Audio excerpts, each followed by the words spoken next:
Hi friends, welcome back to Marvelous Miss Seuss. Today I'm going to do a craft project on this rainy Sunday.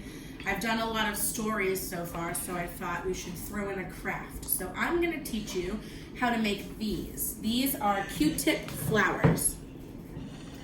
And the lovely, awesome Mrs. Seuss is behind the camera filming for us today. So a couple of things that you'll need. You'll need paper.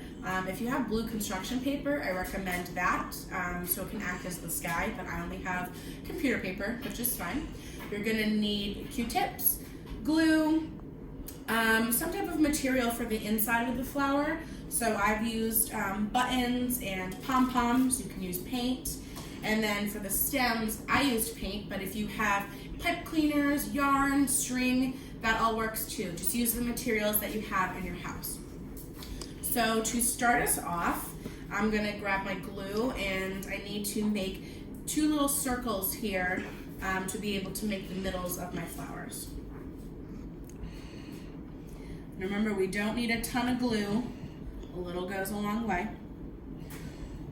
So I'm gonna put one kind of up higher and one lower. And then I'm gonna grab my materials and make the center. So for this one, I'm using orange pom-poms. Okay, and for down here, I'm using purple buttons. Remember, flowers can look however you want them to look. You can make any type of flowers that you want. If you want to make sunflowers, roses, tulips, I don't know, lilac, whatever you want. So I'm just putting my little pieces here, kind of just to create like a little circle. All right, cool. I don't need those ones. Awesome. Now what I'm going to do is I need to put the petals on. So with the Q-tips, I already cut these ahead of time, so you might need parent help for this, so make sure you ask before you use the scissors. So I'm gonna actually take one of my crayons and use it as a little guideline for where I want to put my petals. So I'm just kind of doing like a little light sketch, like a little blueprint.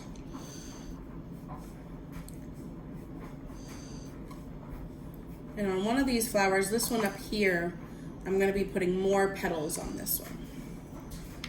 All right, so now I need to grab my glue again, and I'm just going to trace my little outline here.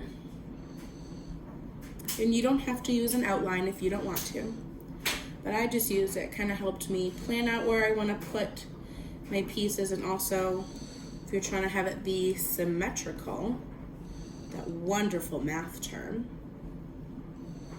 All right. So I'm going to grab my little Q-tips here, and I'm going to do it so the white tip is on the outside. And I was hoping that at my house we just had plain white Q-tips, but we didn't. That's okay, because we can still use these ones.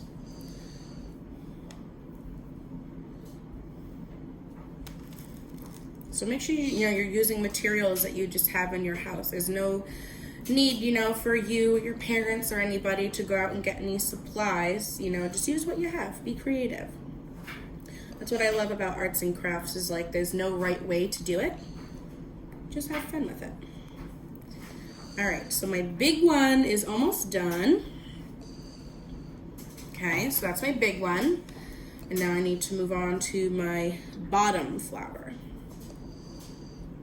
And you can make more flowers if you'd like. Ooh, I actually need one more button here.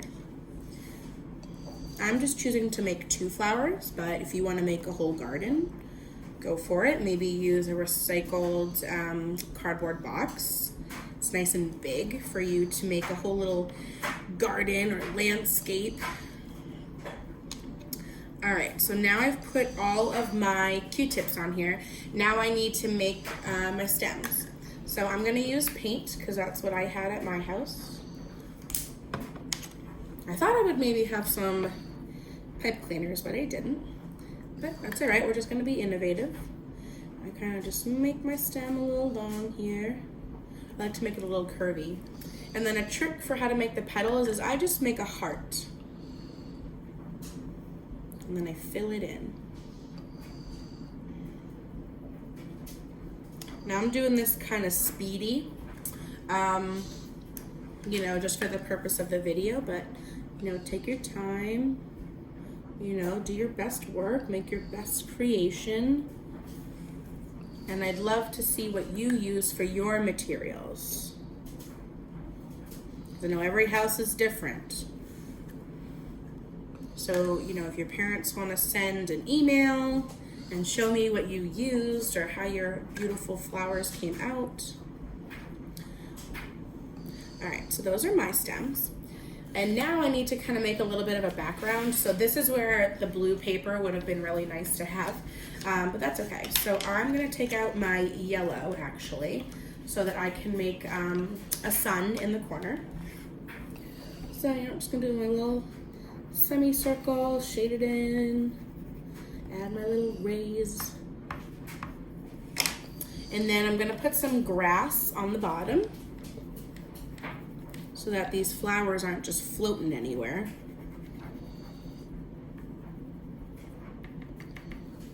Depending on what materials that you use, like for me, I use the paint.